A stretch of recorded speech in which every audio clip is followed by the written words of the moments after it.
Assalamualaikum warahmatullahi wabarakatuh.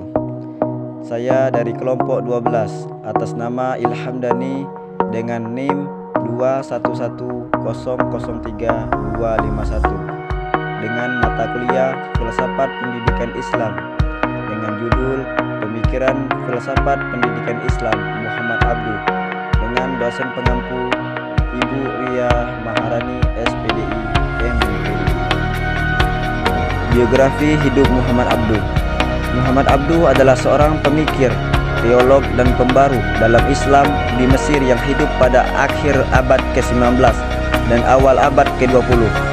Kapan dan di mana Muhammad Abduh lahir tidak diketahui secara pasti karena ibu bapaknya adalah orang desa biasa yang tidak mementingkan tanggal dan tempat lahir anak-anaknya. Tahun 1849 Masehi atau 1265 Hijriah adalah tahun yang umum dipakai sebagai tanggal lahirnya. Ia lahir di suatu desa di Mesir Hilir, diperkirakan di Mahalat Nas. Bapak Muhammad Abduh bernama Abduh Hasan Khairullah, berasal dari Turki yang telah lama tinggal di Mesir. Ibunya berasal dari bangsa Arab yang silsilahnya meningkat sampai ke suku bangsa Umar ibnul Khattab.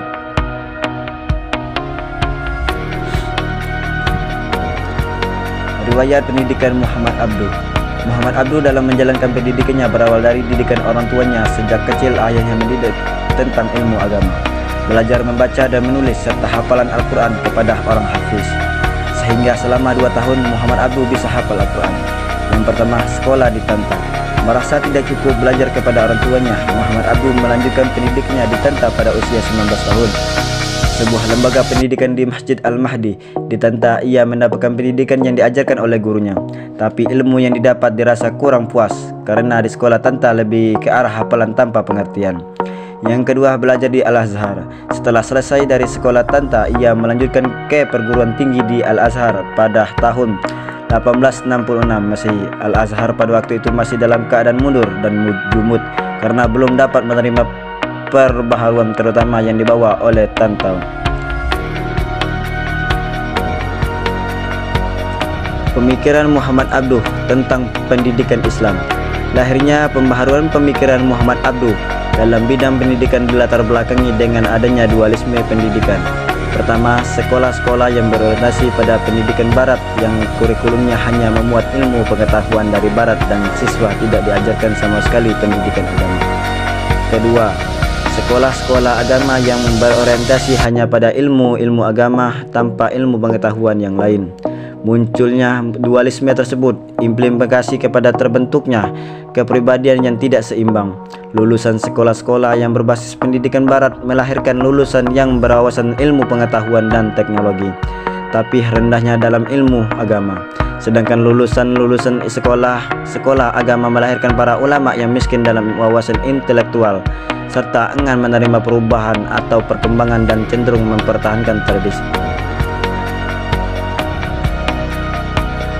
Reformasi tujuan pendidikan Islam.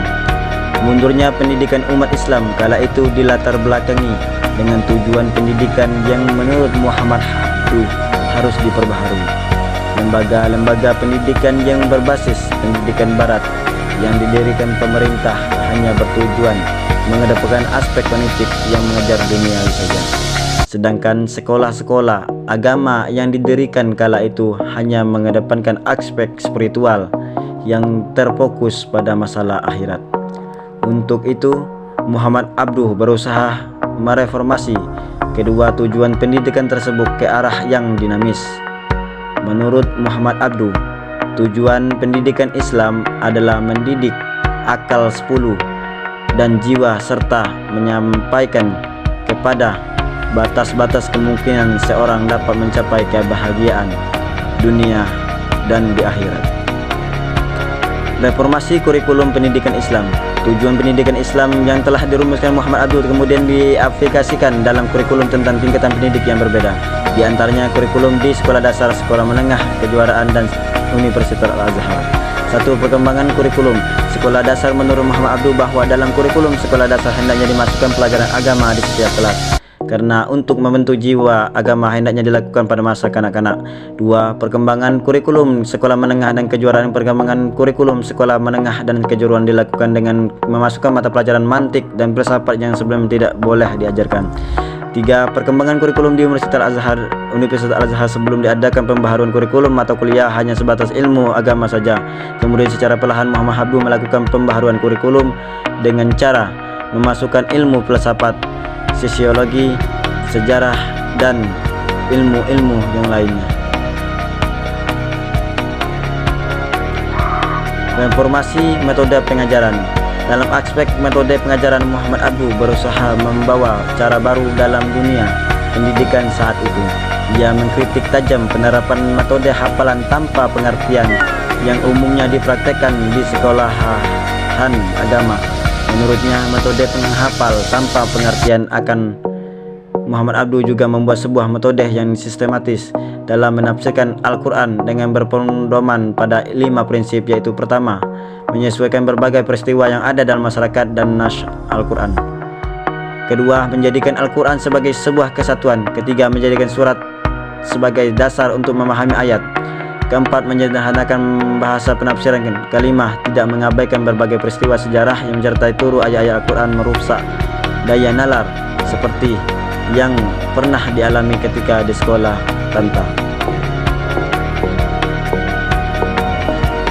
Konsep pendidikan wanita. Menurut Muhammad Abduh, wanita harus mendapatkan pendidikan yang sama dengan laki-laki. Lelaki dan wanita mendapatkan hak yang sama dari Allah sesuai dengan firman-Nya dalam Al-Quran surah Al-Baqarah ayat 228 serta dalam Al-Quran surah Al-Ahzab ayat 35. Dalam pandangan Muhammad Abduh, ayat tersebut mensejajarkan lelaki dan wanita dalam hal mendapatkan keampunan dan apabila yang diberikan Allah atas perbuatan yang sama, baik yang bersifat keduniaan maupun agama. Dari sisi Muhammad Abduh bertolak bahwa perempuan pun punya hak mendapatkan pendidikan yang sama dengan laki-laki. Menurutnya, wanita harus dilepaskan dari rantai kebodohan.